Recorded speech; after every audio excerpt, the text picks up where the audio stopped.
Well, listen, in your new book, and I'm gonna highlight it in just a minute. But in the book, you talk about the mother-daughter dynamic, and boy, I tell you, I've sure in our own family, I know the mother-daughter dynamic, and it can be challenging for any mom, and it can be challenging for any daughter. So let's talk about that in the complexities of this, and maybe give some people some solutions as to how to have a harmonious, peaceful relationship with their mother and daughter.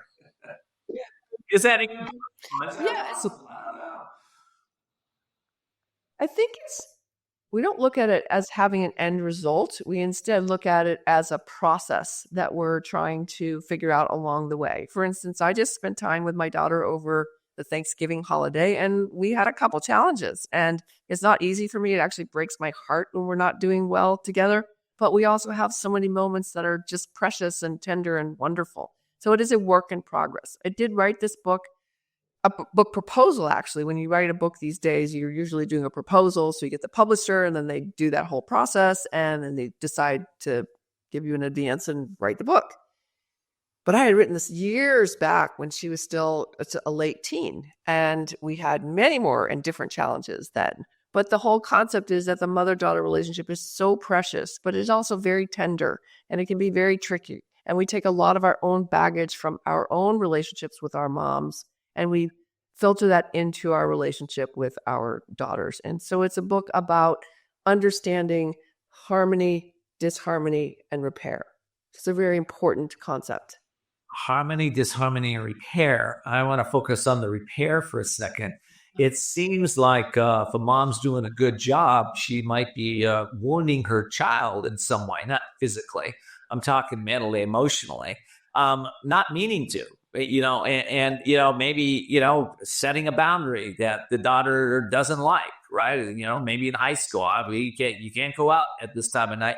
But the daughter feels so distraught because that was going to be the guy she was going to meet. And mom's always this way, blah, blah, blah. They come up with stories, right? Um, how do we heal that story and repair that? Right. So this book is primarily for mothers with adult daughters, where the relationship now is at a different level, because there's so many books out there about the developmental process of raising a daughter. But now she's an adult and she's her own person. She's doing her own thing. Maybe she's still somewhat dependent. But I talk about this concept of the too nice mom. And I actually really want to underline this because I found this really fun to explore what nice actually means. We talk about things like be nice to this person, be nice. But nice actually means pretending not to know.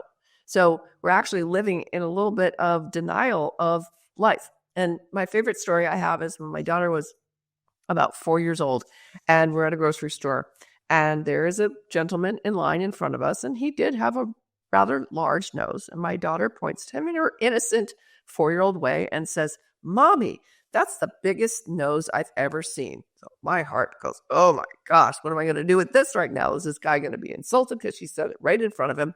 He was the kindest person on the planet. He literally took her finger and said, "Well, yeah, do you want to touch it? It is pretty big." And we had this little laugh and it was wonderful. But in my mind, I'm thinking, I got to teach her to be nice. She has to be nice. But really, I want to teach her to be kind. So we have this concept of the too nice mom, which is somebody who's oftentimes really not saying her truth, not really living in the world as it is in front of her, but always trying to pretend. And sometimes we do a disservice to our daughters when we don't live in what's really real. I think of the too nice mom also as the mom that wants to be, you're talking older daughters, maybe the daughter's 21, 22, 25, and the mom's trying to fit in with the daughter's crowd, be really nice. What's that about? I've seen that before too. That's the friendly Frida syndrome I talk about in the book, which is I want to be part of everything about your life, and we have no separation in terms of time or age or anything. But to some degree, that can be very intrusive to an adult daughter. It can be like we want to be close and we want to be connected. We'll always be the mom for sure.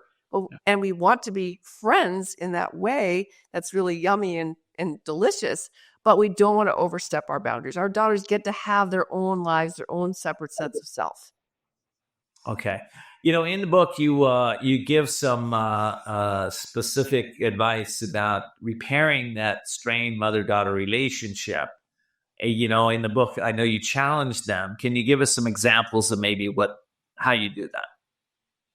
Absolutely. What's so important in my work and for people to get into that, what we calling thriving mentality, the thriving attitude, is to recognize where we have control and where we don't. So moms have brought in a unique set of their own perspectives on raising a child, raising a daughter, raising a son, raising whomever, right? We bring in our own set of expectations. So it's very important that we understand what our expectations are, that we get conscious of those, that we're really taking accountability and an inventory of our own wounds, our own experiences, our own emotional challenges that we don't want to impose on our daughters, particularly as they get older, because we want to have that unique relationship where we're not necessarily having to parent them all the time, but we can actually be a bigger and better part of their lives without all of that responsibility. So it's really that ownership. Yeah, that ownership. There's I'm thinking of a situation where a mother and daughter are estranged from one another because the daughter doesn't like the choices that mom is making, and I think that's kind of a common lament sometimes. Not necessarily estranged where they're not seeing each other, right? But a lot of times, daughters don't like what moms are doing, and sometimes moms don't like what daughters are doing. How do we resolve that? How do they resolve that? This is probably a good time to introduce this concept of separation, individuation, developmental process.